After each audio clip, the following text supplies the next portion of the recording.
I'm Phil Morgan. I live in Llanafan. I'm a forester. I've seen a lot of trees in my time. I really do like trees. I love trees. I think trees do a great number of things. They are fantastic. They produce timber, they keep us warm, they build our houses, but they do so much more than that. You know, they're protecting our livestock as well. They're sheltering them.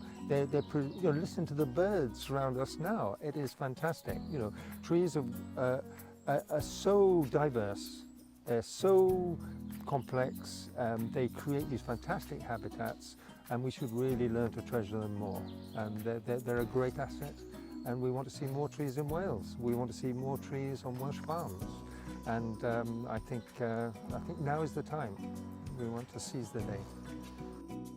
Mentoring is a great scheme. It's something that Farming Connect has put together, and if you have an idea, but you're just lacking a little bit in confidence about, where can I go with this? Is this feasible? Is this something that I can actually do?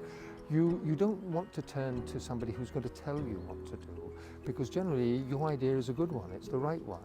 And so if you have a mentor, it's somebody who you can speak to, you can bounce the ideas off them, and they will basically help you develop that idea. I find that it's always the case that you have the idea, and that all you have to do is you have to take that to somebody else and test it with them. And that person will tell you, will just confirm that you had the right idea in the first place, and that's what the mentoring process does.